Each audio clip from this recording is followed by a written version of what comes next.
इसमें से जो पहला तरीका है उसको हम बोलते हैं एन्यूप्लॉइडी।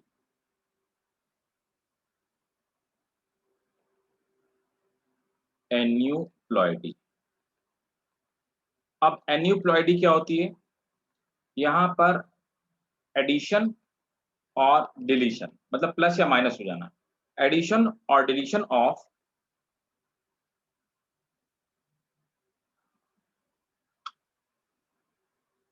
देखिए, तो एन्यूप्लॉइडी क्या होती है? एडिशन और डिलीशन ऑफ वन और फ्यू क्रोमोसोम, एक या एक कुछ कुछ क्रोमोसोम का, वन और फ्यू क्रोमोसोम, इसको हम लोग बोलते हैं एन्यूप्लॉइडी, है ना।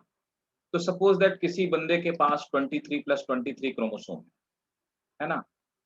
अब ऊपर से नीचे तक 23 का सीक्वेंस है, इसमें एक ऐड हो गया, दो ऐड हो गए, एक कम हो गया, या एक या दो कम हो गए, दिस इज कॉल्ड एन्यूप्लॉइडी। अब एन्यूप्लॉइडी को हम दो पार्ट में डिवाइड कर सकते हैं, ठीक है, हाइपोप्लॉइडी और हाइपरप्लॉइडी। समझते जाए बात को, जहां नहीं समझ में आया मुझसे पूछिएगा पहले आप, लेकिन समझो, नोट करने के चक्कर में नहीं पढ़ना, पहले नोट समझिए। तो अब हम इसको दो पार्ट में फर्दर डिवाइड करते हैं। कौन सा? तो पहला मैंने आपको बताया कि हाइपरप्लॉइडी। हाइपरप्लॉइडी मींस एडिशन, पॉजिटिव में जुड़ जाना, है ना। और हाइपोप्लॉइडी, तो हमने कहा कि जुड़ जाने को मतलब या कम हो जाने को, दोनों को, नंबर ऑफ क्रोमोसोम बढ़ जाने को या घट जाने को, दोनों को हम लोग क्या बोलते हैं? एन्यूप्लॉइडी बोलते हैं। तो एन्यूप्लॉइडी में 23 का मतलब क्या हुआ? 2n, ठीक है ना। अब देखो, हाइपरप्लॉइडी में क्या होता है कि यहाँ पर सबसे पहले क्या हुआ, फर्स्ट तरीका क्या हो सकता है? तो हाइपरप्लॉइडी में इसे हम लोग बोलते हैं मोनोसोमी। तो मोनोसोमी का मतलब क्या हुआ? मोनोसोमी का मतलब होता है 2n-1। इन 23 में किसी में एक क्रोमोसोम कम हो गया। समझना बात को, देखो, तो जैसे सपोज दैट कि किसी बंदे में, मोनोसोमी में आपको बताता हूँ मोनोसोमी होती क्या है। तो किसी भी बंदे में यहाँ पर ऐसे ऐसे,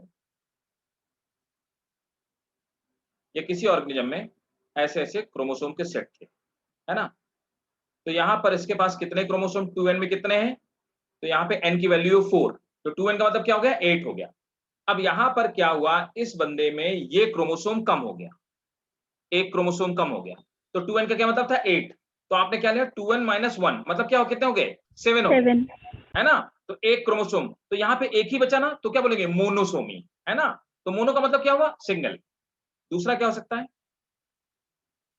अब मान लो उस बंदे में दोनों क्रोमोसोम उड़ जाए, ये भी गायब हो जाए, तो यहाँ पे कितने क्रोमोसोम हो जाएंगे? 6। जीरो, जीरो हो जाएंगे ना। यहाँ पे दूसरे नंबर का सेट पूरा गायब हो जाएगा, जीरो हो जाएंगे। तो हम उसको क्या बोलेंगे? जीरो हो जाने को क्या बोलते हैं? तो इसको हम लोग भाई साहब बोलेंगे नलीसोमी। नल हो गए, चौथे नंबर पे दोनों क्रोमोसोम गायब हो गए, तो इसको बोलेंगे नलीसोमी। तो नलीसोमी का मतलब क्या होगा? 2n-2। तो 2n-2 कितना हो जाएगा? n का 6। मतलब है 8, है ना। 2n का मतलब है 8, तो दो कम हो गए तो कितने? 6 क्रोमोसोम बचेंगे। क्लियर है ना? Yes sir. यस ठीक है। सर। तो ह्यूमंस में अगर मोनोसोमी हो तो 23 का सेट है, तो टोटल कितने? 46 क्रोमोसोम है। तो 46 में कितना हो जाएगा? 45 बचेगा, 45। है ना। और अगर नलीसोमी हो जाए तो कितना बचेंगे? 44। 44। Yes sir. ठीक है, ओके, ग्रेट। अब देखो यहां पर हाइपोप्लॉइडी, आई एम सॉरी, मैं उल्टा बता गया, ये उल्टा लिख गया ऊपर, इनफैक्ट बताया तो आपको सही है।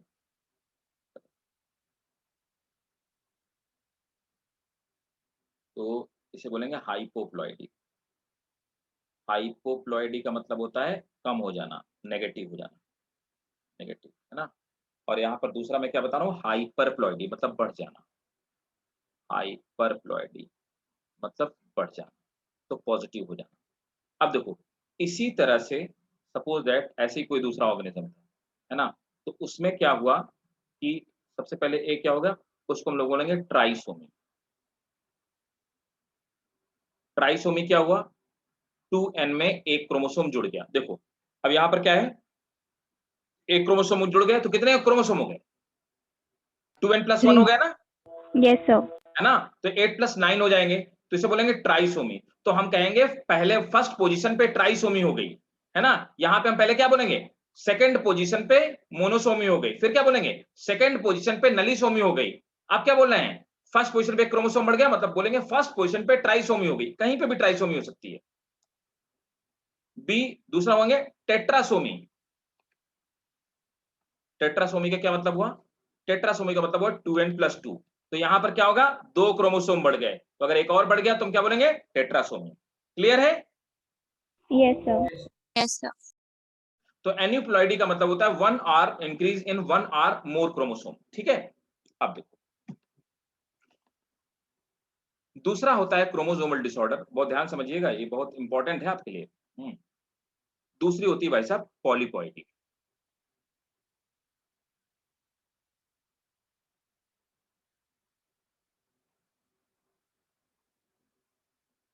यहां पर क्या होता है, इसको हम लोग और क्या बोलते हैं, इसे बोलते हैं जीनोमिक म्यूटेशन भी बोलते हैं। This polyploidy it is also called,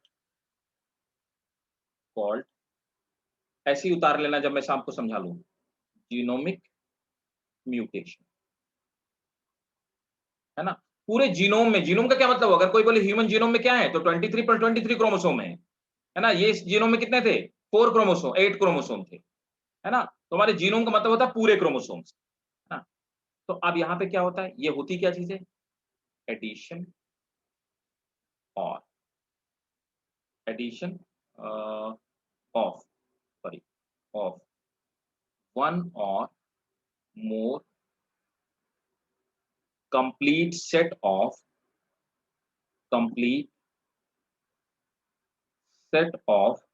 chromosome. क्या मतलब हुआ इसका भाई साहब, ये मतलब हुआ कि ह्यूमंस के पास 23 और प्लस 23 क्रोमोसोम थे, एक 23 और आ गया जाकर।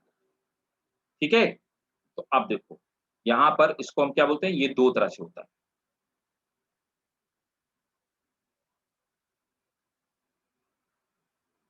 एक होता है ऑटो पॉलीप्लॉइडी, ऑटो पॉलीप्लॉइडी। तो पॉलीप्लॉइडी में पूरे के पूरे जीनोम का सेट बढ़ जाता है ना। तो ये कैसा होता है, ये ऑटो पॉलीप्लॉइड जो होते हैं ये स्टेराइल होते हैं। तो अगर इंसान में इस तरह से क्रोमोसोम का एक सेट बढ़ जाए तो स्टेराइल हो जाएगा, है ना, उसकी फर्टिलिटी खत्म हो जाएगी। दूसरा क्या होते हैं, they are intra specific, intra ये बनाए जाते हैं एक्चुअली स्पेसिफिक, अपने ही स्पीसीज का अगला जो सेट बढ़ेगा ये ह्यूमन का सेट होगा, ह्यूमन का ही सेट बढ़ेगा, है ना, इंट्रा स्पेसिफिक। ठीक है, ये हम लोग यूज कब करते हैं, तो हम लोग यूज करते हैं to make seedless watermelon, seedless watermelon, बिना बीज वाला तरबूज बनाने के लिए। तो हम लोगों ने यूज किया सीडलेस वाटरमेलन, तो उसमें बीज नहीं बनेंगे तो वो तो स्टेराइल होगा ही होगा, है ना। अब देखो तो ऑटो पॉलीप्लॉइड क्या होती है, सपोज दैट यहाँ पे तो ऐसे, जैसे किसी में कोई डिप्लॉयड ऑर्गेनिज्म था, एग्जांपल के तौर पे बताऊं, एक डिप्लॉयड ऑर्गेनिज्म था, ये देखो, तो एक डिप्लॉयड ऑर्गेनिज्म था, हमने क्या किया, एक पूरा इसमें सेट बना दिया क्रोमोसोम का, है ना। तो जैसे 2n था तो हमने क्या किया, 2n और प्लस एक n और जोड़ दिया, 3n हो गया, 2n प्लस और n प्लस एक और n जोड़ दिया, 4n हो गया, है ना। तो इस तरह से डिप्लॉयड था, तो डिप्लॉयड से हमने ट्रिप्लॉयड बना दिया, टेट्राप्लॉयड बना दिया। तो ये ऑटो पॉलीप्लॉयड, एक ही क्रोमोसोम तो हमने ऐड कर दिया, उसी की स्पीसीज का क्रोमोसोम ऐड कर दिया। तो ऑटो मतलब उसी की स्पीसीज का क्रोमोसोम ऐड करना। दूसरा क्या होता है, दूसरे को हम लोग बोलते हैं एलो पॉलीप्लॉयड, एलो पॉली। अब एलो पॉलीप्लॉयड क्या होते हैं, एलो पॉलीप्लॉयड ये होते हैं इंटर स्पेसिफिक, ये दो स्पीसीज का कॉम्बिनेशन होते हैं, इंटर स्पेसिफिक, दो अलग अलग स्पीसीज का, है ना। ये कैसे होते हैं, दे आर हाइब्रिड, ये हाइब्रिड होते हैं, ये दो स्पीसीज का कॉम्बिनेशन होते हैं। यहाँ पर दो अलग अलग क्रोमोसोम के सेट जोड़ दिए जाते हैं, ये एक स्पीसीज का क्रोमोसोम है, प्लस इसमें हमने क्या किया, बी ये दूसरे स्पीसीज का क्रोमोसोम जोड़ दिया, है ना। और ये कैसे बिहेव करते हैं, they behave as they behave as behave as new species, ये न्यू स्पीसीज की तरह बिहेव करेंगे, है ना, नई स्पीसीज की तरह बिहेव करेंगे। हमने जैसे एक ये बनाया है, उसको बोलते हैं रैफनो ब्रेसिका, रैफनो ब्रेसिका। तो रैफिनस सटाइवस बोलते हैं किसको, रेडिस को, मूली को, और ब्रेसिका कॉम्प्रेस्टिस बोलते हैं किसको, ऑयल सीड, मस्टर्ड को, तो हमने मस्टर्ड और मूली को दोनों को मिला करके एक प्लांट बनाया रैफिनोब्रेसिका। इसमें 2 जीनोम का सेट किसका है? मूली का है, और 2 किसका है? मस्टर्ड का, मतलब सरसों का है। समझ आया? सर एक बार आप ये पूरी पॉलीक्यूल आईडी वापस समझा दीजिए। क्या बताया? पूरी पॉलीक्यूल पहले उतारो, चलो कॉपी करो। लेट से क्यों आते हो तुम, पहले ये बताओ। हैं? नहीं सर लेट से नहीं आया सर, वो तुम रोज लेट से आते हो, 5-7 मिनट टाइम पे आया सर करो। मैं जब आपने टॉपिक स्टार्ट किया तभी पहुंच गया सर। जैसे तुम आ गए थे। Yes sir. चलो जल्दी कॉपी करो, फिर बताता हूँ। सर वो ANEU है, क्या क्या है? तुम पहले कॉपी करो, पहले कहाँ पे? सर वो एनिप्लॉइडी में ई के बाद क्या लिखा है? एन्यूप्लॉइडी में, अरे प्लस और माइनस 1 और मोर क्रोमोसोम। नहीं सर ANEU है वो। हाँ, ANEUPLOIDY, एन्यूप्लॉइडी। सर ये जो हाइपरप्लॉइडी है इसमें हमने 2n+1 करा है, और ऑटो पॉलीप्लॉइडी में 2n+n करा है, तो ये डिफरेंस कैसे आया? देखो ना मतलब बेटा, ये डिफरेंट क्यों है? देखो देखो देखो, यहाँ पर क्या है कि 23 के सेट थे, तो तुमने 2n+1 किया, एक क्रोमोसोम बढ़ाया तो कितना हो गया? 46 या 47 हो गया। Yes sir. यहाँ पे 23 में फिर एक और 23 बढ़ा दिया, अब कितने हो गए बताओ?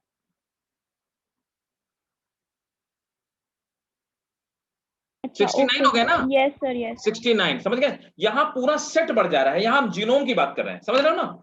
वहां एक क्रोमोसोम बढ़ जा रहा है, वहां पूरा सेट बढ़ जा रहा है। अब समझे? Yes sir. तो ह्यूमंस में अगर ऑटो पॉलीप्लॉइडी हो जाए ना, तो हम 3n हो जाएंगे, 4n हो जाएंगे। सर लेकिन वो तो पॉसिबल नहीं है ट्रिप्लॉइड नेचर। पॉसिबल नहीं, सर्वाइव नहीं कर पाएगा, या हो सकता है सर्वाइव हो जाएगा तो बहुत, मतलब एकदम जाइंट शेप का ह्यूमन जैसा नहीं दिखाई देगा। सर ऐसा हुआ है आज तक? नहीं, आज तक ऐसा नहीं हुआ, और प्रैक्टिकली आप ये आर्टिफिशियली किया जाता है, प्लांट में किया जाता है, एनिमल्स में अलाउड नहीं है करना। Okay sir. मतलब ये एक्सपेरिमेंट्स आप ह्यूमंस में तो बिल्कुल नहीं कर सकते हो, ऐसा एक्सपेरिमेंट कोई भी। मतलब ये इसके रूल्स होते हैं, जो इनकी लैब्स होती है ना, जहाँ पे करते हैं एक्सपेरिमेंट, उनके रूल्स होते हैं, और बहुत स्ट्रिक्ट रूल्स होते हैं कि what to do what not to do. Okay sir. जब रूल्स का वायलेशन होता है तो देखो HIV पैदा हुआ, कोरोना पैदा हुआ, जब रूल्स के वायलेशन होते हैं तो ये इसके आउटकम आते हैं। सब ऐसे ही तो आया, और कहाँ से आया?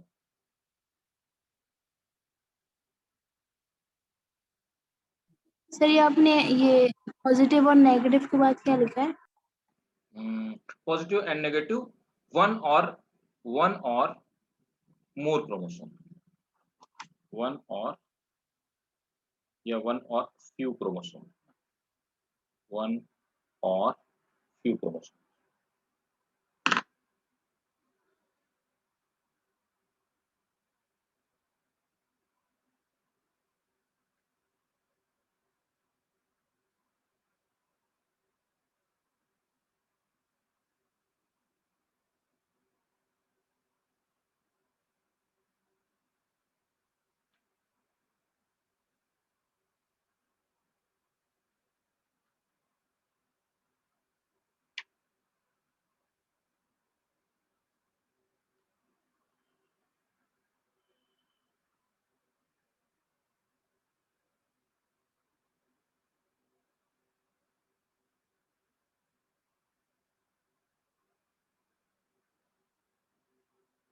Done sir.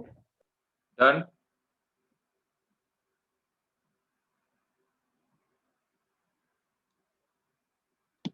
सब लोगों ने कर लिया भाई? हो गया भाई? Yes sir. Yes sir.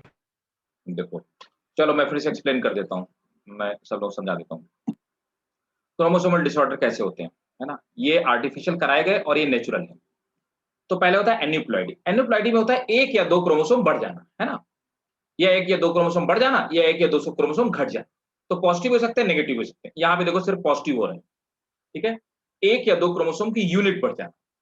तो यहाँ पर अगर क्रोमोसोम बढ़ रहे हैं तो अपन बोलते हैं हाइपो, माने होता है कम, तो हाइपोप्लॉइडी। हाइपर माने होता है ज्यादा, तो हाइपरप्लॉइडी मतलब बढ़ जाना, हाइपोप्लॉइडी मतलब घट जाना। देखो तो पहले हो सकता है मोनोसोम। मोनोसोमी क्या होता है? पूरे क्रोमोसोम के सेट में कहीं भी पहले, दूसरे, तीसरे, चौथे, पांचवें सेट में, किसी भी सेट में एक क्रोमोसोम का कम हो जाना। तो 2n का मतलब होता है 46 ह्यूमंस में, तो हमने लिखा 2n-1, मतलब 1 से लेके 23rd तक कहीं पे बीच में एक क्रोमोसोम गायब है, तो हम उसको क्या बोलेंगे 2n-1। तो मतलब कितने क्रोमोसोम है, तो 46 में कम हो गया, कितने हुए 45। तो मान लो हमने बोला कि मोनोसोमी एट 22nd क्रोमोसोम, इसका मतलब कि 22nd नंबर वाला जो क्रोमोसोम है उसमें 2 में से एक क्रोमोसोम गायब है। अब दूसरा क्या है, वहीं पर 2 क्रोमोसोम गायब हो गए, एक सेट के पूरा सेट गायब हो गया, तो सेट गायब हो गया मतलब वो जगह खाली हो गई। तो टोटल कितने क्रोमोसोम, 2n-2, मतलब कितने हुए 44। तो मान लेते हैं कि ह्यूमंस में 18th वाला सेट पूरा गायब हो गया, तो हम बोलेंगे nullisomy taken place at 18th chromosome of human. तो कितने क्रोमोसोम बचे, 44। क्लियर है? Yes sir. ठीक। Yes sir. हाइपरप्लॉइडी, बढ़ जाना। इसी तरह से ट्राइसोमी, तो 2n क्रोमोसोम थे, यहां पे 2 की जगह एक और क्रोमोसोम आ गया, तीसरा क्रोमोसोम, तो एक और बढ़ गया, तो 46 या 47 हो गए। अब मान लेते हैं कि 10वें क्रोमोसोम में एक और क्रोमोसोम चिपक गया, तो 10वें क्रोमोसोम में 10वीं पोजीशन पे 3 क्रोमोसोम, 2 की जगह 3 क्रोमोसोम हो गए, तो टोटल कितने क्रोमोसोम हो गए, 46 + 1 मतलब 47। तो हम बोलेंगे trisomy taken place eight 10th chromosome. ठीक है। टेट्रासोमी, किसी भी पर्टिकुलर सेट में 2 क्रोमोसोम बाहर से आगे चिपक गए, तो सपोज है 8th पोजीशन पे हुआ, तो 8th पोजीशन पे 2 की जगह 4 क्रोमोसोम है, बाकी सब में 2-2 का सेट है, सिर्फ 8th पोजीशन में 2 की जगह 4 क्रोमोसोम है, तो हम बोलेंगे tetrachromosomy taken place at 8th position. अब यहां क्या हो, 2n+2, मतलब 46 + 2 कितना हुआ, 48 क्रोमोसोम उस आदमी के अंदर, हर सेल में। ठीक है, क्लियर? अब देखो, यस पॉलीप्लॉइडी का मतलब होता है पूरा का पूरा सेट बढ़ जाना, हर सेल में पूरा का पूरा सेट बढ़ जाना। अगर इंसान में पॉलीप्लॉइडी होती तो 23 + 23 हर सेल में पाए जाते हैं 46, 23 + 23 और एक 23 और जुड़ जाता, तो हम बोलते हैं ह्यूमंस में पॉलीप्लॉइडी हो गई। तो 46 की जगह कितने हो जाते, 23 और जुड़ जाते, कितना हुआ 69, 69। है ना? ऐसा पॉसिबल नहीं है ह्यूमंस में। तो ऐसा कहां करते हैं, प्लांट में करते हैं। क्यों करते हैं, हम कुछ नई चीज बनाने के लिए, बेहतर परफॉर्मेंस के लिए, राइट। तो हमने ऑटोप्लॉइडी, ऑटोपॉलीप्लॉइडी, अगर अपनी ही स्पीसीज का कोई सेट बढ़ जाए, तो हमने सीडलेस वाटरमेलन बनाए, तो सीडलेस वाटरमेलन में जितने उसके सेट थे उसमें से एक सेट और बढ़ा दिया, तो वो स्टेराइल हो गया, बीज उसमें नहीं बनेंगे और सीडलेस वाटरमेलन बन गया। अगर अपनी ही स्पीसीज का एक सेट और बढ़ जाए तो उसको ऑटोपॉलीप्लॉइडी बोलते हैं। अगर किन्हीं 2 अलग अलग स्पीसीज के एक्स्ट्रा सेट मिला दिए जाएं तो उसको एलोपॉलीप्लॉइडी बोलते हैं। ये इंटर स्पेसिफिक होता है बिटवीन 2 स्पीसीज, है ना, हाइब्रिड बनाने के लिए किया जाता है, इसको हम एलोपॉलीप्लॉइडी बोलते हैं। अब मैं कोशिश करता हूं कि आपको एलोपॉलीप्लॉइडी का कोई एग्जांपल बता दूं, वो आपको नोट नहीं करना, सिर्फ मैं आपको समझाऊंगा। देखता हूं अगर मेरे पास डायग्राम होगा तो, वैसे रिक्वायर्ड नहीं है बट स्टिल अगर मेरे पास डायग्राम है तो मैं आपको दिखा दूं। नोट आपने कर ही लिया है सब?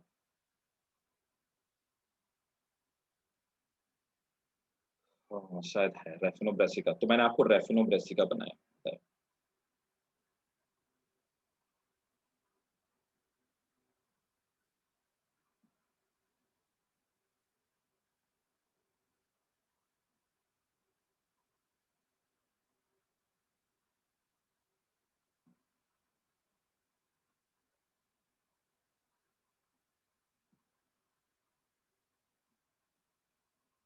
तो हमने एक प्लांट बनाया रेफिनोब्रेसिका। रेफिनोब्रेसिका वो प्लांट है जिसमें नीचे मूली होगी, ऊपर सरसों होगी, है ना। तो देखो ये है रेफनस, इसमें डिप्लॉयड होता है 18, तो मतलब इसमें क्या है 9 + 9, इसकी गैमेट पे कितना होगा 9 क्रोमोसोम। ये है ब्रेसिका, इसमें भी नंबर ऑफ क्रोमोसोम 18 है ना। तो हमने क्या किया, इसके गैमेट बनाए, फ्यूज कराए, अगली स्पीसीज जो F1 जनरेशन में बनेगी ये स्टेराइल होगी, तो इसमें कितने हैं 9 + 9 18 क्रोमोसोम है यहाँ पर। लेकिन इसमें 9 क्रोमोसोम किसके हैं, रेफिनस के, और 9 किसके हैं, ब्रेसिका के, 2 अलग अलग स्पीसीज के हैं, है ना। उसके बाद हमने क्या किया कि इसमें कॉल्चिसिन डाल दिया, है ना, तो एक केमिकल आता है जो नंबर ऑफ क्रोमोसोम्स को बढ़ा देगा, है ना। तो अब क्या हुआ, रेफिनोब्रेसिका, इसमें 2n + 2n 18 क्रोमोसोम किसके हैं, किसके हैं, रेफिनस के, और 18 किसके हैं, ब्रेसिका के, ब्रेसिका तो के। क्या हो गया 4n, है ना। तो 4n कैसे हो गया, इसका मतलब 2 रेफिनस और 2 सेट किसके, ब्रेसिका के, है ना। तो 2 अलग अलग स्पीसीज के क्रोमोसोम, तो ऐसे हो गए आर आर और बी बी, इस तरह से। तो ये रैफिनोब्रेसिका जो ना है, तो उसको हम क्या बोलेंगे, इसको येलो पॉलीप्लॉइड बोलेंगे। 2 अलग अलग स्पीसीज के हमने मिला दिए। क्लियर है। सर 4n को क्या बोलते हैं? फोरन को tetraploid, okay sir. Triploid, tetraploid, pentaploid, hexaploid. Wheat जो होता है वो नेचुरली हेक्साप्लॉइड होता है। वीट वैसे नेचुरली 6x होता है, 6n, है ना, या 6x बोलो चाहे 6n बोलो, वो हेक्साप्लॉइड होता है। समझ सर गए? मतलब 2n इक्वल होना चाहिए दोनों प्लांट का। ऑलमोस्ट इक्वल होना चाहिए। ये चीजें बहुत सारी कॉम्पेटिबिलिटी हैं जो होती हैं, जिसको साइंटिस्ट देखते हैं, है ना। ठीक भाई।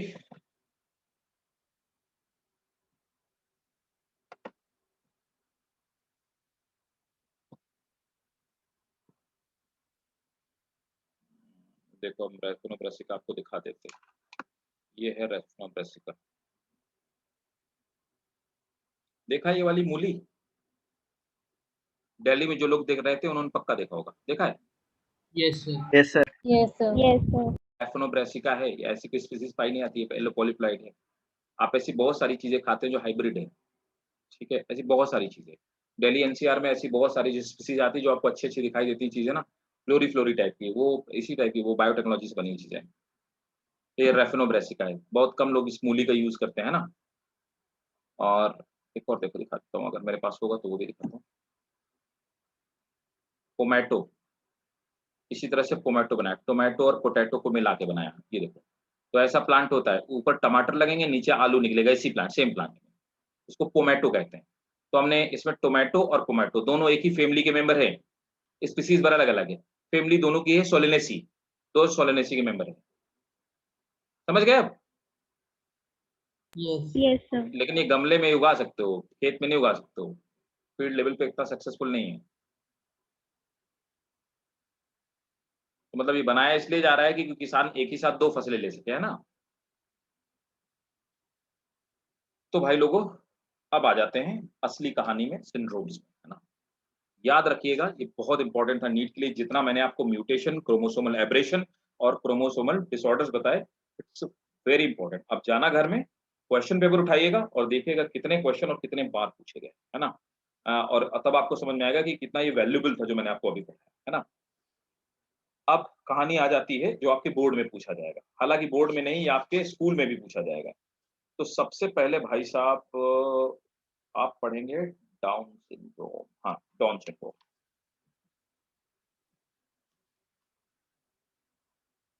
अब देखो डाउन सिंड्रोम क्या होता है।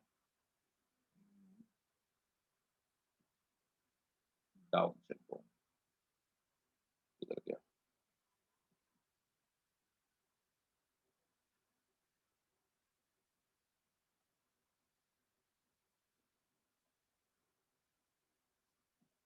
ये इस बच्चे को डाउन सिंड्रोम है ना। तो डाउन सिंड्रोम को ही हम लोग क्या कहते हैं, समझ लो इसको, और कहते क्या क्या है।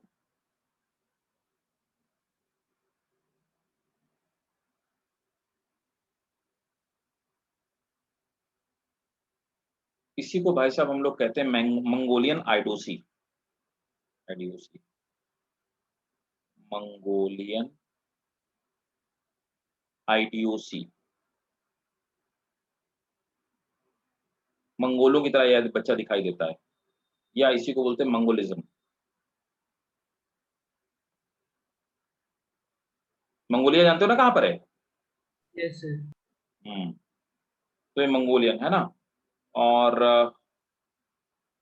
इसको खोजा था जिस साइंटिस्ट ने, उसका नाम था लैगडॉन। जिस आदमी ने इसको खोजा था, इसलिए उसको डाउन सिंड्रोम कहते हैं ना। डाउन सिंड्रोम कहने के पीछे रीजन यही है। तो खोजने वाले आदमी का नाम था लैंगडॉन डाउन। तो लैंगडॉन डाउन ने खोजा था, इसीलिए इसको बोलते हैं डाउन सिंड्रोम, डाउन सिंड्रोम। अब ये बच्चे में क्या होता है, इसकी ये कान, नाक, है ना, मुंह छोटा सा होता है ना। और white spot on coloured part of eye, है ना। Almond shaped eyes, skin folded, आंखों की स्किन फोल्ड होगी, फ्लैट राउंड फेस होगा, फ्लैट होगा, राउंड होगा, गोल गोल, slightly bent in the fifth finger, ये पांचवी फिंगर जो कि थोड़ी सी मुड़ी हुई होगी, शॉर्ट स्टॉकी बिल्ड, इसका शरीर थोड़ा छोटा होगा, और ये फेस फैट और राउंड फेस होगा, ऐसी होती है। और ये किसकी वजह से होती है ये भी मैं आपको बता देता हूँ। तो यहाँ पर जिस बंदे में 47 क्रोमोसोम है, क्या हुआ होगा इसमें? सर इसमें ट्राइसोमी। वेरी गुड, सिंपल सी बात है, आप देख के बता सकते हो, इस पे ट्राइसोमी हुई होगी कहीं पे, है ना? तो होता क्या है, तो ट्राइसोमी कहाँ पे हुई है? 45 प्लस XY, है ना? तो यहाँ पर मतलब क्या है, इसका मतलब कि जो ऑटोसोम्स थे उनमें से किसी में एक क्रोमोसोम बढ़ गया, है ना? तो चलो Yes, sir. नोट करो symptom. The person will have a round face, broad forehead,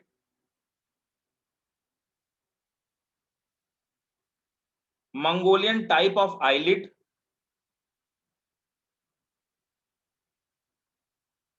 round face, broad forehead, ये माथा चौड़ा होगा, broad forehead, Mongolian type of eyelid, पलके, permanently opened mouth, मुंह खुला रहेगा हमेशा, permanently opened mouth, projecting lower lip, ये नीचे की तरफ ऐसे निकला रहेगा, projecting lower lip, short neck,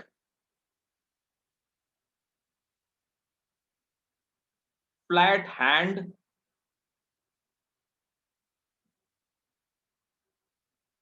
stubby fingers, sir, projecting lower lip की बात ये बोला आपने। projecting lower lip, short neck, flat hand, stubby finger. Next point, have little intelligence, heart and other organ have deformities, heart and other organ have deformities,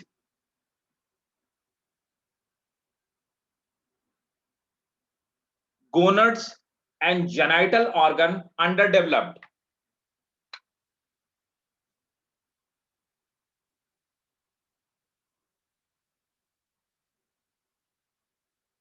a very few victim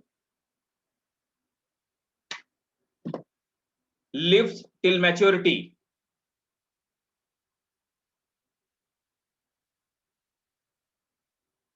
Next point, it is caused due to aneuploidy,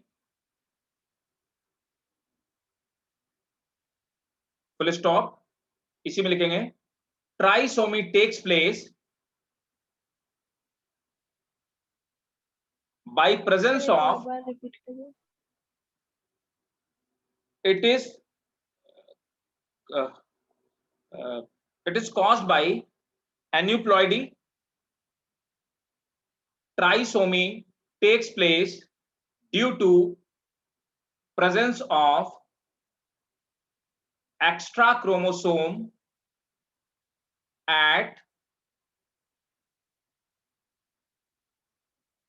presence of extra chromosome at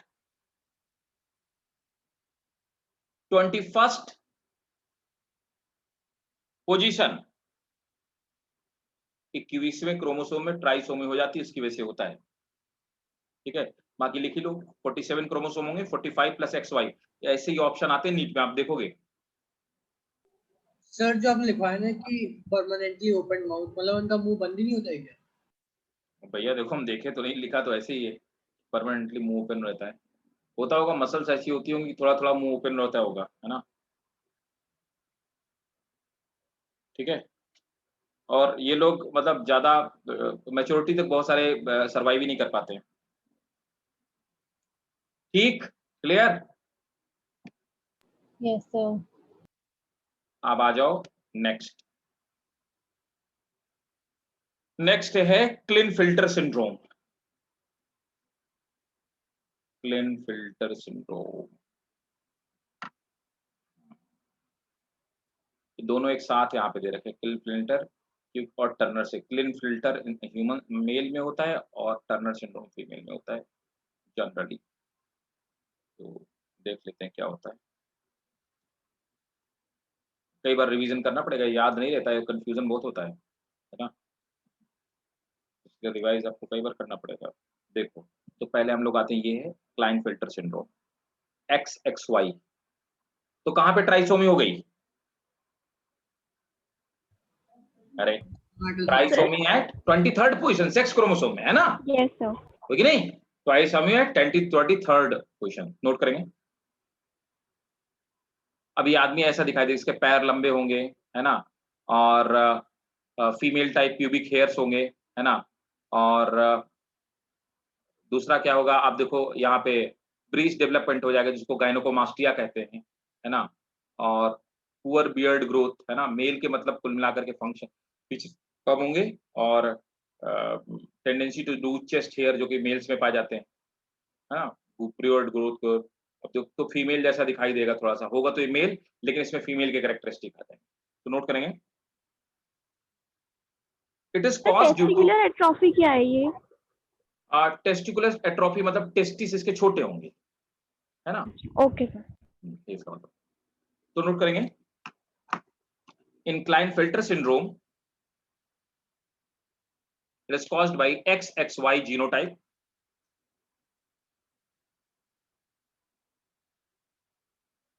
The individual will have, कितने होंगे? 47 होंगे ना? Individual will have 47 chromosome. देखो वहां पे भी 47 था, वहां पे क्या था? 45 प्लस XY था पहले वाले में, याद है ना? है ना? Yes. तो वहां ऑटोसोम बढ़ गया था। यहां पर क्या लिखेंगे? 44 प्लस एक्स, नहीं 46, 44 प्लस XXY, Yes. ठीक है ना? नोट कर लो। Trisomy takes place in sex chromosome.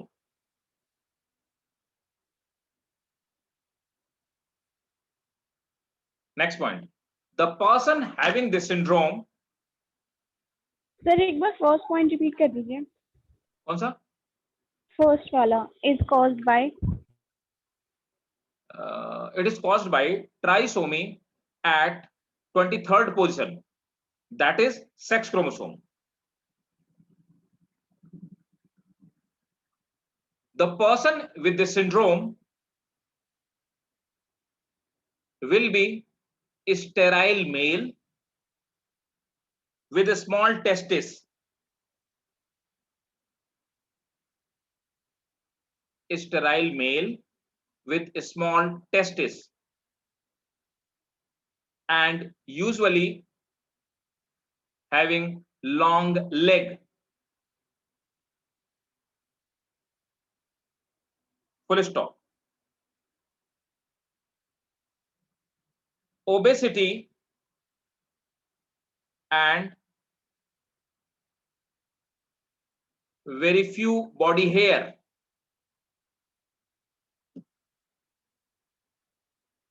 Full stop. He will have many characteristics like breast enlargement. Full stop. The person will have normal intelligence. इसमें इंटेलिजेंसिया सर नॉर्मल, आपने breast enlargement के लिए term क्या बताई थी? उसको गायनोकोमास्टिया कहते हैं। गायनोकोमास्टिया, गायनोकोमास्टिया कहते हैं, है ना। कई बार मेल में फीमेल के कैरेक्टरिस्टिक आ जाते हैं, तो ब्रीस्ट फीमेल की तरह हो जाते हैं, इसको हम लोग गायनोकोमास्टिया कहते हैं। और ये हार्मोनल इम्बैलेंस की वजह से भी हो सकता है, जरूरी नहीं कि क्लिनफिल्टर सिंड्रोम की वजह से हो, ये हार्मोनल इम्बैलेंस की वजह से भी हो सकता है। जो लोग 11th में जिन्होंने मुझसे एंडोक्राइन पढ़ा, उनको मैंने पढ़ाया होगा। हर्षित याद है? Yes, sir. ठीक है, क्लियर? ये तो सर हमारा तो ये नॉर्मल होता है? ना ना ये नहीं नॉर्मल क्या नहीं नॉर्मल नहीं होता। देखो क्या होता है ना कि कई बारी देखो क्रोमोसोम तो नॉर्मल है। अब क्या हुआ कि मेल्स में और फीमेल में दोनों में आपने देखा होगा दोनों तरह के हार्मोन पाए जाते हैं, है ना? लेकिन फीमेल्स में एंड्रोजेंस नहीं पाए जाते, है ना? एस्ट्रोजन पाया जाता है, प्रोजेस्टेरोन पाया जाता है ना? इस तरह के हार्मोन्स पाए जाते हैं। अगर मेल में फीमेल वाले हार्मोन बनने लगे, तो मेल के अंदर फीमेल की कैरेक्टरिस्टिक है। इसी तरह से आपने देखा होगा कुछ फीमेल्स होती हैं जिनकी बियर्ड एंड मुस्टैच प्रॉपर होती है ना? उनकी बॉडी में एंड्रोजेंस बनने लगता है। तो वो सब जो होता है ये हार्मोनल इम्बैलेंस की वजह से होता है ना? सर ये Okay. ऑस्टियोपोरोसिस क्या है? हाँ, ऑस्टियोपोरोसिस। ऑस्टियोपोरोसिस में देखो हर्षित टर्म्स को तोड़ो मैं कहता हूँ। ऑस्टियो बोन्स क्या प्लस हड्डियां, है ना? पोरेसिस छेद हो जाना। तो ब्लड में कैल्शियम की कमी हो जाती है, तो हड्डियों में छेद हो जाते हैं महीन महीन। ब्लड हड्डी से कैल्शियम निकालने लगता है, तो हड्डियां पोरस हो जाती हैं, गिरने में जल्दी टूट जाती हैं और जुड़ने में टाइम ज्यादा लगता है। ये बीमारी फीमेल्स और ओल्ड एज पीपल को ज्यादा होने के चांस होते हैं। सर इसे ब्रिटल बोन्स कहते हैं ना? हाँ, ब्रिटल बोन बुढ़ापे में अक्सर हो जाता है। It's very okay. Normal kind of disease. Calcium deficiency से होती है, ये मिनरल डेफिशिएंसी की वजह से डिजीज होती है। इसका यही कारण है।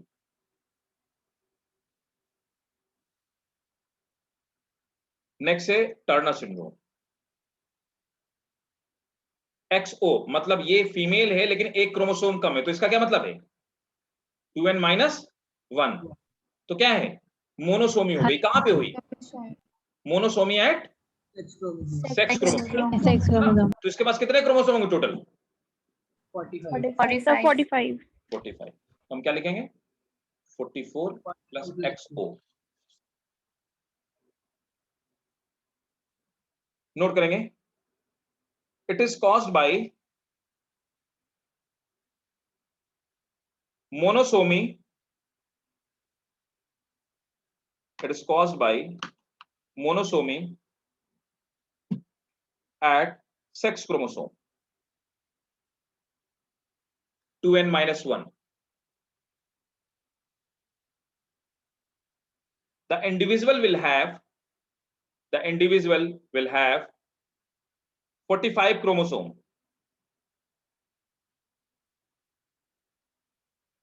It will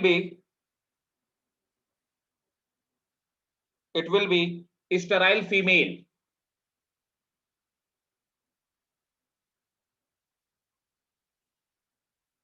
Full stop. Will have underdeveloped breast,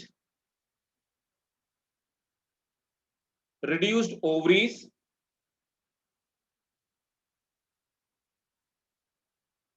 small uterus. देखो rudimentary ovaries, small uterus, folded skin at neck.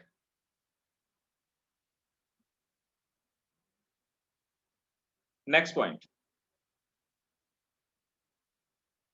Sir आपने क्या बोला? Reduced ovaries. Reduced ovaries and folded skin at neck.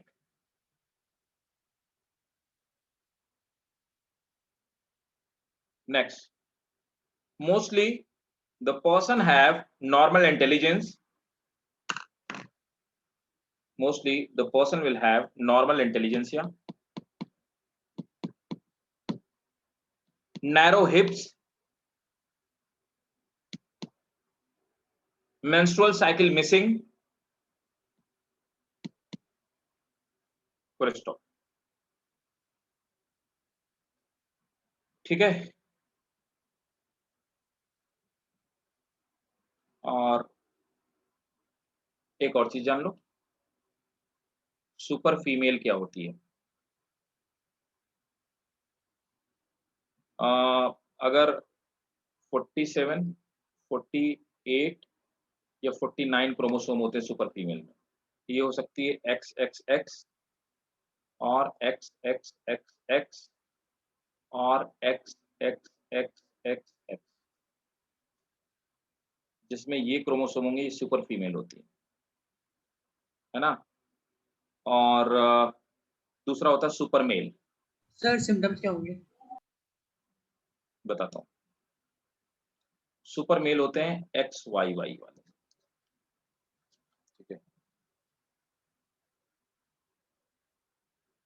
तुम एक चीज देखोगे कि ट्रांसजेंडर देखें, transgender yes sir.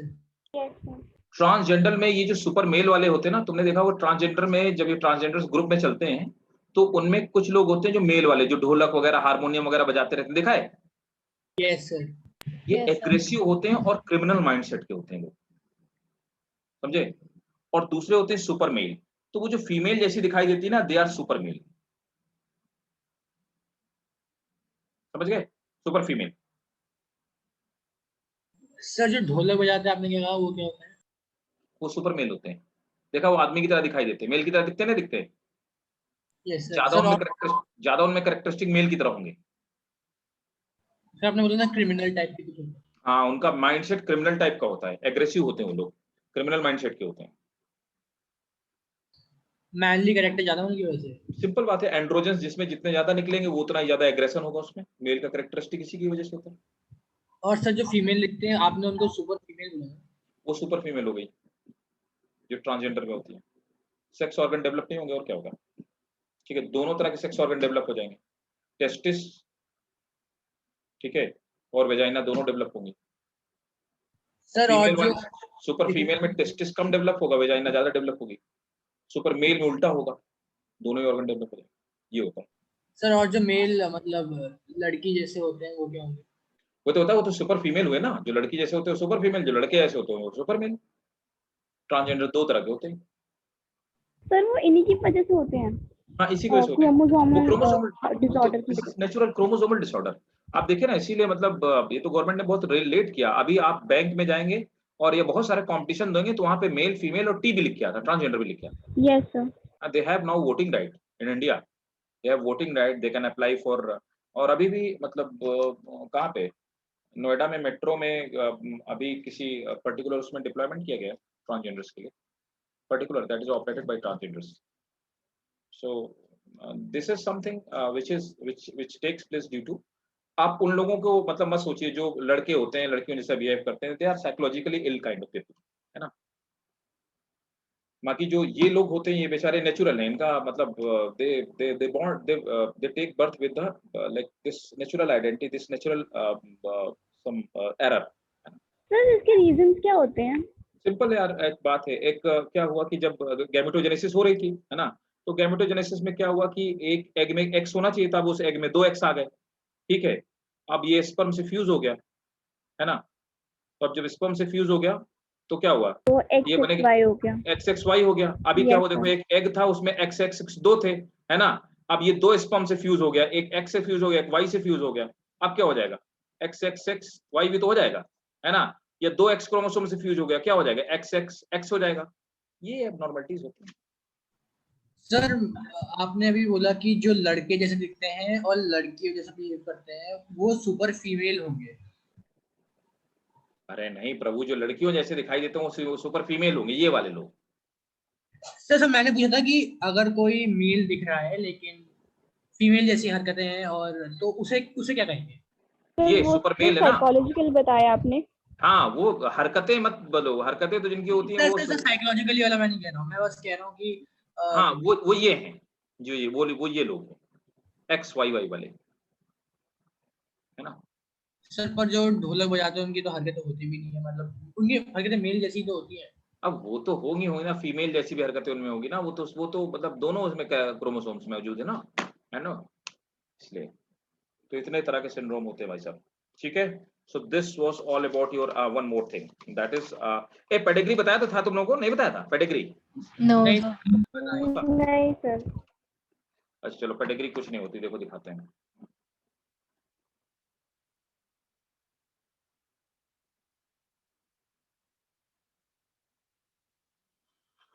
Pedigree analysis, symbol याद रखना pedigree.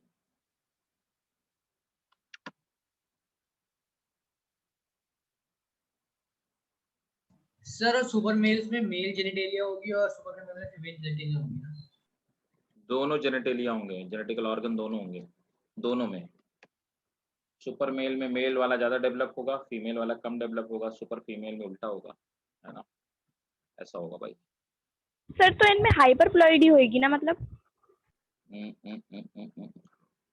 Right, hyperploidy okay sir. मतलब trisomy, tetrasomy, tetrasome, yes sir. ऐसे करके होगा। और आपको दिखाना है क्या?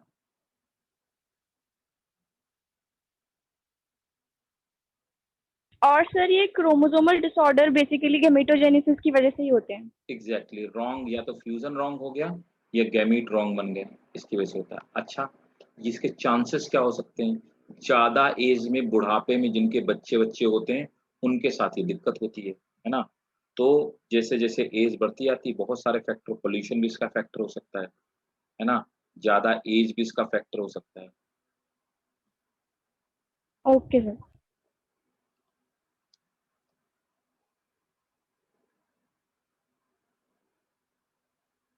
देखो ये पेडिग्री के सिंबल्स हैं, है ना, ये मेल का सिंबल है, ये फीमेल का है ना। तो अनअफेक्टेड मतलब इसको डिजीज नहीं है कोई भी, तो हम मेल फीमेल को ऐसे दिखाएंगे, ठीक है। अब अगर अफेक्टेड डिजीज है तो फीमेल और मेल को ये अफेक्टेड फीमेल है, ये अफेक्टेड फीमेल है ना। और यहाँ पर क्या होगा, अगर ये कैरियर है, हेट्रोजाइगस रेसेसिव, मतलब अगर ये कैरियर है तो हम इसको ऐसे दिखाएंगे, ठीक। यार रुको एक मिनट जरा, गिव मी जस्ट 1 सेकंड, मुझे मिल नहीं रहा था यार, क्या किधर खो गया पता नहीं, गायब भी हो जाते हैं क्या ये डायग्राम। रुकना भाई जरा, मुझे 1 सेकंड का टाइम दो, ये गायब हो गया भाई।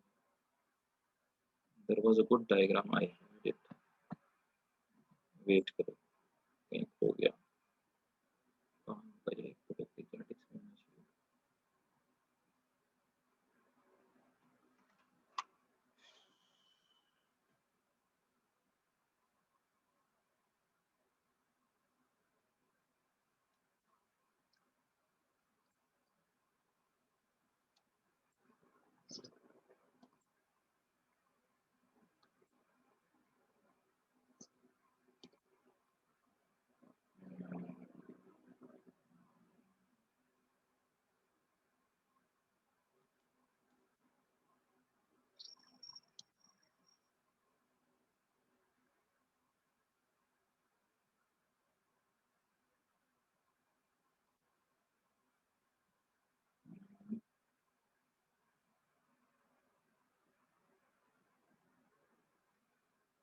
मिल गया, ये रहा, स्कल एंड स्टेट, ये सही है। देखो भाई, ये मेल है और अनअफेक्टेड, इसको कोई बीमारी नहीं। ये मेल है अफेक्टेड मतलब इसको बीमारी है। ये फीमेल है, इसको कोई बीमारी नहीं, अनअफेक्टेड है। ये फीमेल है, इसको बीमारी है, तो ऐसे दिखाएंगे। अननोन सेक्स या अनस्पेसिफाइड सेक्स, इसका क्या मतलब हुआ? मैंने कहा कि एक आदमी था, उसने एक लड़की से शादी की, उस लड़की को बीमारी थी, कलर ब्लाइंड थी वो लड़की, और उसके 4 बच्चे हुए जिसमें से 2 कलर ब्लाइंड। तो मेल फीमेल तो दिखा हो गया। बच्चों में क्या है, मैंने कहा 4 बच्चे थे, वो चारों लड़कियां हो सकती, चारों लड़के हो सकते, 3 लड़के, कुछ भी प्रोबेबिलिटी हो सकती है ना। तो तब आप ऐसे दिखाओगे, तो इस कहानी को ऐसे दिखाओगे, है ना। और कैरियर फीमेल हम लोग ऐसे दिखा देते हैं, कैरियर फीमेल, और ऐसे कैरियर मेल दिखा देंगे बीच में, है ना। ये अनअफेक्टेड इंडिविजुअल हो गया, मतलब मेल फीमेल, और ये अनस्पेसिफाइड, ये अफेक्टेड इंडिविजुअल। अब देखो मेटिंग या मैरिज, मैंने कहा a normal man marriage with normal female, तो आप ऐसे बीच में लाइन लगा लोगे, इसका मतलब कि दोनों के बीच में मैरिज हुई। अच्छा, अगर मैरिज रिलेटिव के बीच में हुई है तो 2 लाइन दिखाएंगे, अगर नॉन रिलेटिव के बीच में हुई है सिंगल लाइन दिखाएंगे। डेथ, अगर ऑर्गेनिज्म मर गया तो ऐसे क्रॉस कर देंगे, है ना। अब a parent with a male child, मतलब एक मैंने कहा कि a normal male it marriage with normal female, अगली जनरेशन को इस वर्टिकल लाइन से दिखाते हैं, है ना। And they got a child which is disease, तो आप ऐसे दिखाओगे।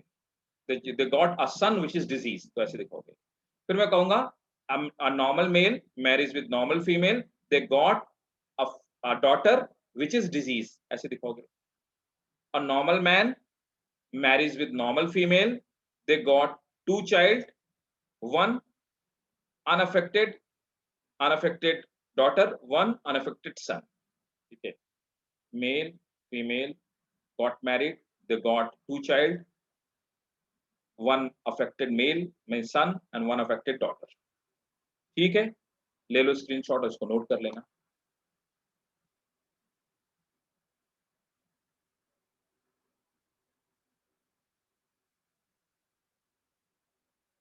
नोट कर लिया, ले लिया स्क्रीनशॉट? Yes sir. Yes, सबको sir. समझ में आ गया? Yes, sir. ठीक है, कौन देख रहा है? मरियम समझ में आ रहा है? Yes sir. शरीन समझ आ रहा है बेटा? Yes sir. Good. Ilma, yes sir. Alina, Yes, sir. अच्छा,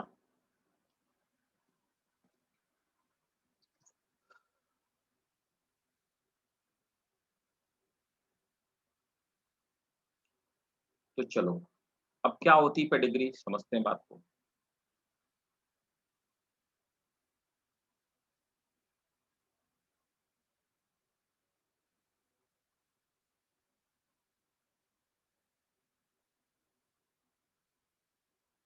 देखो, एक मैं दिखाता हूँ आपको पेडिग्री चार्ट।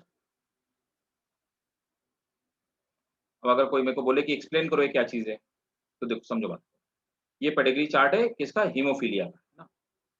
तो कोई किसी ने पेडिग्री चार्ट दे दिया, इसका बोला कि इसका सबके जीनोटाइप मुझे बताओ, या उसने बोला कि यहाँ पर ये नंबर 1 है, ये 2 है, ऐसे क्वेश्चन आएंगे नीट में, ये 5 है, ये 6 है, ये 7 है और ये 9 है। बोला इन सबके जीनोटाइप आप बताओ, what will the genotype of 4, 6, 7 and 9, ये पूछ लिया। तो मैं क्या करूंगा, मैं ऊपर से स्टार्ट करूंगा। अब मैं ऊपर देख के समझता जा रहा हूँ, डायग्राम देख के मुझे समझ में आ रहा है, ठीक है।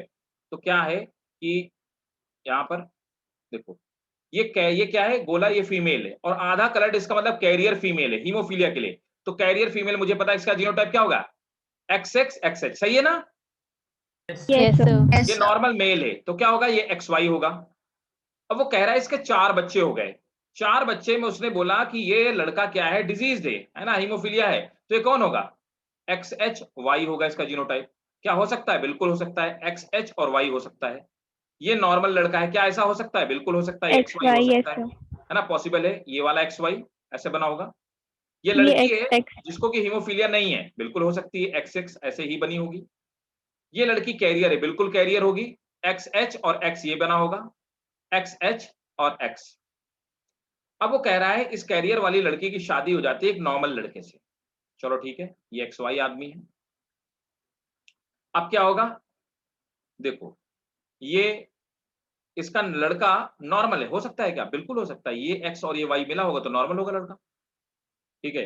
अब दूसरा ये है, ये वाला, ये क्या है? ये फीमेल है, ये नॉर्मल है, क्या हो सकती है क्या? हाँ बिल्कुल हो सकती है, XX मिला होगा, बिल्कुल हो सकती है, ठीक है। वो कह रहा है दूसरी कैरियर है, बिल्कुल होगी, XX, ये XH और X मिलेंगे, कैरियर होगी, XH और X इसका जीनोटाइप हो गया। फिर कह रहा है कि एक लड़का है जिसको भी मतलब अच्छा, इस लड़की की जो कैरियर थी, इसकी शादी होती है एक डिजीज बंदे से। क्यों? ये डार्क है, तो XH और Y से इसकी शादी होती। अब इसके ऑफस्प्रिंग देखते हैं इसके। अब वो कह रहा है कि ये एक लड़का है जिसको की बीमारी नहीं है, तो ये Y, सॉरी ठीक है, ये फीमेल थी, XH और X, हाँ, तो ये Y और ये X मिले होंगे, हाँ हो सकता है, सही है, ये होगा इसका जीनोटाइप। वो कह रहा है एक दूसरा लड़का है उसको बीमारी हो गई, बिल्कुल हो सकती है, ये वाला X और ये वाला Y, तो XH और Y हो गए बीमार। फिर कह रही है एक लड़की है वो कैरियर है, हो सकती है क्या? हाँ बिल्कुल हो सकती है, ये वाला XH। अब मामला गड़बड़ा गया। सर XH नहीं, हाँ नहीं हो सकती है, ये वाला X और ये वाला XH, सही है। फादर से XH आया, मदर से X आया, हो सकती है। दूसरी लड़की डिजीज है, दोनों से XH X आ गया, ये हो गया इसके जीनोटाइप। ऐसे इधर भी बना लूंगा। अब ये इसका लड़का था, ये डिजीज लड़का था, इसकी शादी नॉर्मल वाली लड़की से हो गई, XX हो गई, किसी को बीमारी नहीं होनी चाहिए, लड़की कैरियर हो जाएगी, हमें पता है। तो ये क्या होगा? ये लड़का है XY, ये लड़की डिजीज है, कैरियर है XH और X। बताओ हो गया? सबका बन गया ना? बन गया? Yes sir. Yes sir. That's it, ऐसे बनाना है।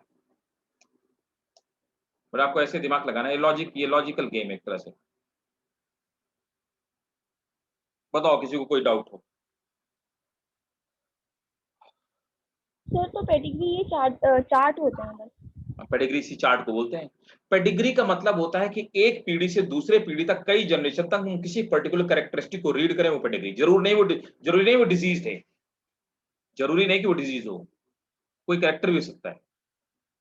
ओके आप किसी आदमी की 4 जनरेशन तक ट्रैक करते हो कि उसके नाना नानी, लड़का लड़की, वो क्या। आप एक बात बताओ, जब आप कभी जाते हो तो कई बार आपसे डॉक्टर ने पूछा होगा, मम्मी पापा दादा दादी में किसी को यस सर। किसी को डायबिटीज था क्या? आपने बोला नहीं। फिर आपसे पूछता है, अच्छा दादी, वो उधर नानी की तरफ मामा मामी, मामा नानी नाना, किसी को डायबिटीज था क्या? आप बोलते हो नहीं था। तो वो क्या चेक कर रहा है? वो पेडिग्री चेक कर रहा है आपकी। आप समझ आया? बीपी वालों से पूछता है ऐसे क्वेश्चन, देखा होगा ना आप लोगों ने। यस तो वो सर। डॉक्टर Yes, लेकिन sir. सर जैसे अगर आपको बाद में हुआ है और मतलब आपके किसी भी ग्रैंड पेरेंट को भी बाद में हुआ है। तो वो जीन्स तो था ही, जीन्स तो था ही वो फिर उसका डायबिटीज का जीन्स था। अब देखो कैसे हो सकता है, एक आदमी नहीं सर था, बाद में हुआ तो फिर हमें कैसे आया?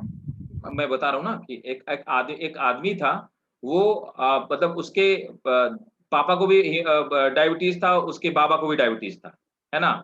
उसको डायबिटीज नहीं है, वो एथलीट है, ये लाइफस्टाइल डिजीज है। वो एथलीट है, जब तक वो गेम में रहा, एथलीट्स में रहा, उसको कोई डायबिटीज नहीं होगी। जैसे वो एथलेटिक्स छोड़ेगा, है ना, वो क्रोमोसोम तो काम कर ही रहा है, लेकिन बॉडी की फिजियोलॉजी उसको काउंटरएक्ट कर रही है। जैसे उसने एथलीट गेम छोड़ा, स्टार्ट हो गया खेल, तो बाद में भी हो सकता है, क्योंकि ये तो लाइफस्टाइल डिजीज है।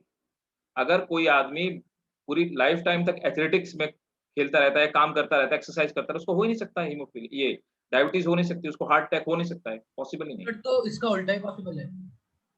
कभी देखा है तुमने रिक्शे वाले को हार्ट अटैक से मरते हुए, डायबिटीज होते हुए? नेवर नहीं एवर। नहीं, मैं सर कह रहा हूँ इसका उल्टा ही पॉसिबल है। अगर किसी को डायबिटीज है और वो एथलेटिक्स में चली जाए तो क्या किसी हो को सकता है? डायबिटीज और वो मतलब अपनी ऐसी लाइफस्टाइल ऐसे सेट कर दे स्पोर्ट्स के लिए और हाँ वर्कआउट। बिल्कुल, लोग करते हैं ऐसे, बहुत सारे लोग होते हैं। सर डायबिटीज इनहेरिटेड नहीं होती? डायबिटीज बेटा दो तरह की होती है, एक डायबिटीज मेलिटस होती है, डायबिटीज इंसिपिडस होती है। जो डायबिटीज इंसिपिडस होती है वो इनहेरिटेड होती है, जो डायबिटीज मेलिटस होती है वो इनहेरिटेड नहीं होती है, ऐसा है। सर मतलब इंसिपिडस को एथलेटिक्स में जाने से भी क्यों नहीं होगा? हम्म, ठीक।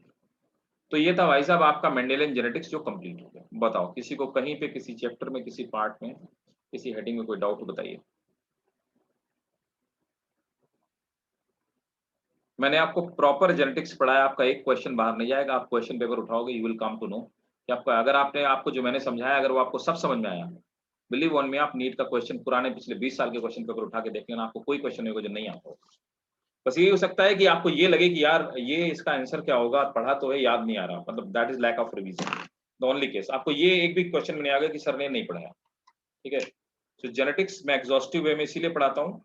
दूसरे बैच वालों को भी पढ़ाया, उनका खत्म हो गया आज ऑलमोस्ट, है ना, मतलब नेक्स्ट में खत्म हो जाएगा आपसे जो पहले वाला बैच है।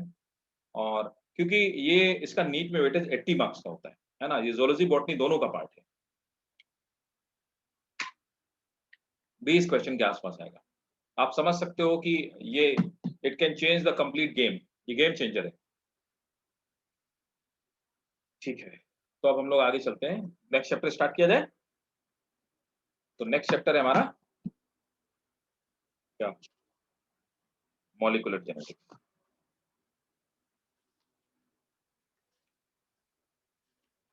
नेक्स्ट वाला कंपैरेटिवली इजी है इसके कंपैरिजन में। उसमें एक ही चीज आपको थोड़ा सा कंफ्यूजिंग लगेगी, ट्रांसक्रिप्शन ट्रांसलेशन, वहीं पे थोड़ा सा होगी, ज्यादा नहीं, बट ये वाला जो पार्ट था वो कंपैरेटिवली ज्यादा है।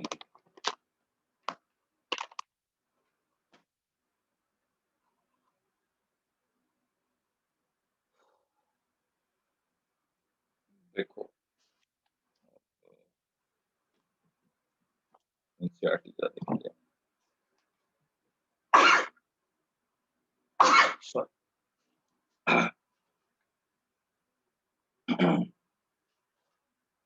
देखो एनसीईआरटी में थोड़ा सा सीक्वेंस उल्टा दिया गया है। फेरेस्ट